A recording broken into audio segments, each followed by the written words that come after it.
after our last trip to Saudi Arabia, I want to go somewhere as far as possible, both in terms of culture and also geographically. So this week we are going to South Korea, and we are doing that through the film Poetry.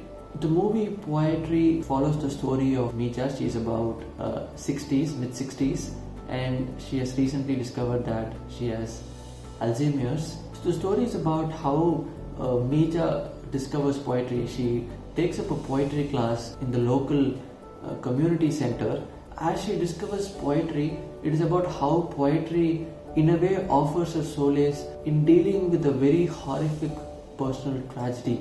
So to look in terms of the cultural perspective, for an outsider like me, a lot of the cultural elements in this movie seem very similar to what I observed in the Japanese movie that I spoke about, in terms of the low leg tables, in terms of the respect for the elderly, how drinking is very inherent part of having a meal, the woody architecture, everything seemed similar to what I observed in the Japanese movie. Of course, the food, we all know about kimchi, so you can see kimchi in the movie, and there is also curry is also famous in Korea. Basically, curry is again a stew of vegetables and meat. This movie is set in a provincial town, and I found that other than the language, there is no other significant cultural marker to discuss. We see the life of Mija and the surroundings that is around her environment, and we see nothing different. The point is that life and people are just the same, even if they are 1,000 miles away and a couple of oceans away. They have the same aspirations. Their life looks very similar to ours. It's so universal.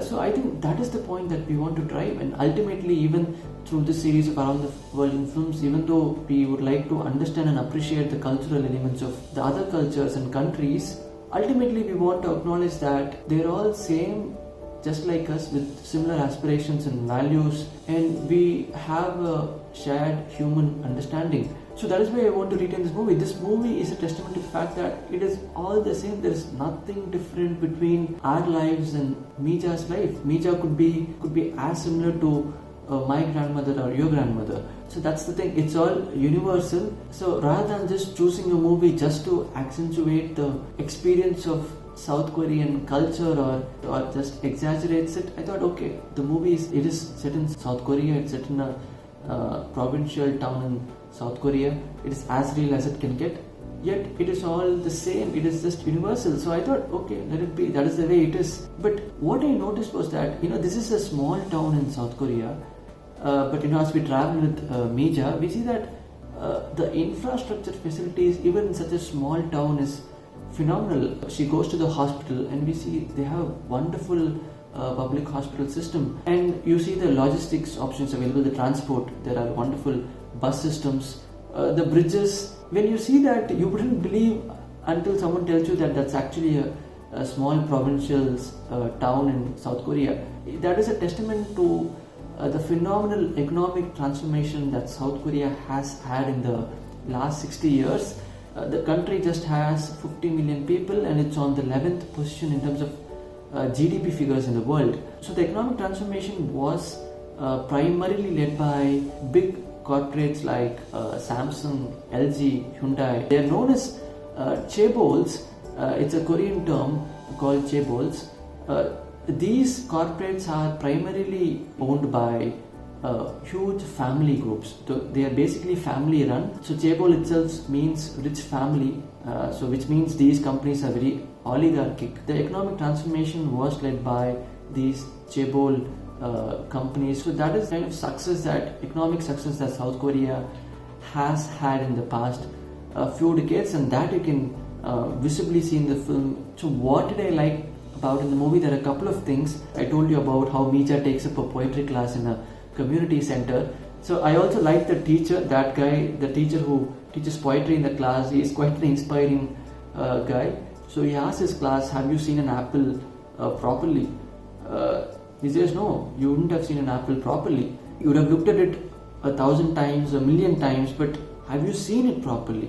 So you have seen it properly when you actually feel it. So he asks the students to, next time when you eat an apple, look at it admire it, care for it, look at it in different shades, admire its shadows, have a bite, and then look at the light that it reflects. He goes on to give some very inspiring dialogue saying poetry is a quest to find the beauty in what we see.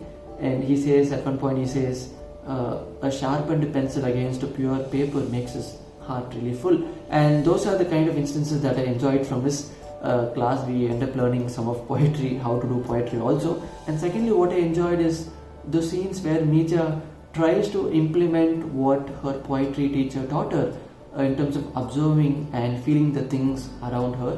When she's sitting under a tree and she's feeling the tree through the breeze that hits her, she feels the rain, and then she is observing an apricot in another scene. So these brief scenes of mindfulness also refreshed me to quite an extent. So those were the two aspects of the movie that I really enjoyed. So that was our trip to South Korea through the movie Poetry. As I said, the trip was not really about seeing the cultural differences, but rather the trip was about acknowledging that a place and people that are so far away from you in a small town in South Korea do have shared the same values and aspirations as you and me. Next time I'll meet you with another country and another movie. Until then, you can check out the playlist for the other countries and the movies. Goodbye and thank you for watching.